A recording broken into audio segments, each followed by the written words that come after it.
In Privacy Watch, the brain behind SpaceX and Tesla now wants to get inside your brain. Elon Musk's startup Neuralink hopes to one day implant chips in the human brain. Musk unveiled a prototype of the device last month. It's currently being tested in pigs. The goal is to help treat neural disorders. Some say that it could lead to our brains being linked straight up to the internet one day. For more on this, I'm joined by Dan Patterson. He's a senior producer at CNET. Dan, what is going on? Give us some background. How exactly do neural implants like this work?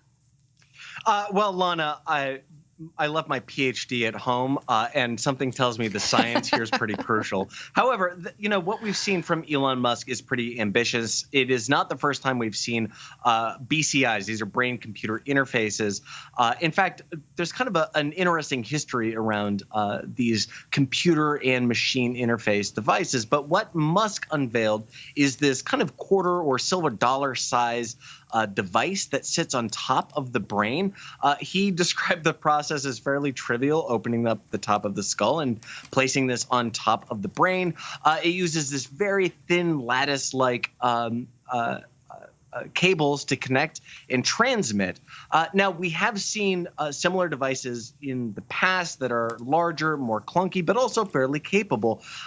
Some tests in the Department of Defense have shown that under computer simulations, people with similar implants have been able to control flight simulations of fighter planes. So the capabilities are pretty tremendous. However, let's not forget that this was a demonstration by Elon Musk, and he loves to look at the future, but often getting there has some challenges. So these brain-computer interface devices are not simple. They're not coming tomorrow.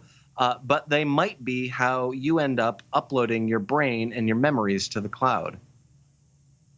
Very interesting. And I don't know if you've been watching Upload, but it does sound a little bit like taking the current existing brain implants that doctors use to treat patients with Parkinson and epilepsy to a whole different level.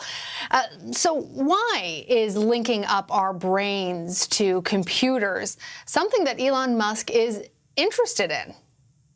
Well, Musk does like to tackle really big challenges. But this is also something that was pretty hot, at least in the startup tech community, starting around 2016, 17, and 18. Now, look, artificial intelligence, AI, has gone through what they call AI winters, AI springs, and AI summers, where it kind of becomes trendy, and then we discover it's incredibly complex, and the cycle perpetuates.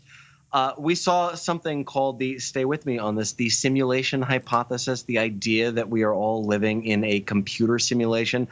Musk talked about this pretty openly at the Code Conference in 2017. So it is, to answer your question, Musk is really into this as an idea because he likes to solve big ideas, but he's also into this because Silicon Valley really was hyped on this idea of artificial intelligence as kind of a silver bullet, or as they say with industry jargon, a black box.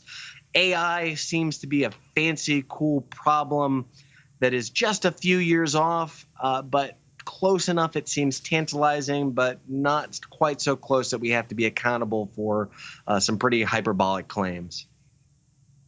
Yeah, well, Musk does say that this device in the future could allow people to restore limb function, cure blindness, but then also even download their memories to robots. What kind of data does Neuralink have to actually back up these claims, or are they just really the dreams of somebody who is interested in the future and sees possibility around every corner?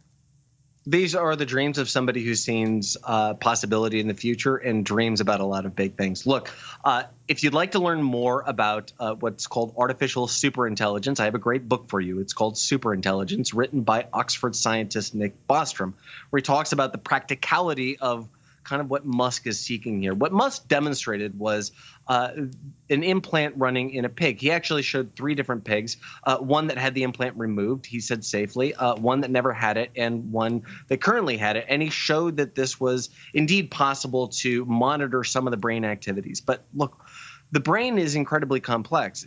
As soon as we solve the brain problem, let me know, because I have lots of things I'd like to figure out. It's not a problem we are going to uploading or downloading your brain is not a problem we are going to solve immediately. I kind of say in jest that this is a problem that is close enough that it seems tantalizing, but far enough away that we don't have to have consequences for this. There have been scientists and futurists predicting artificial intelligence and brain uploading and downloading for a long time. Again, the book is Superintelligence by Nick Bostrom, and it will explain in pretty human readable language the practicality of what kind of has been presented in this very science fiction-y type of demonstration. All right, Dan Patterson, thanks for adding to my reading list. Take care. Great to see you, Lana.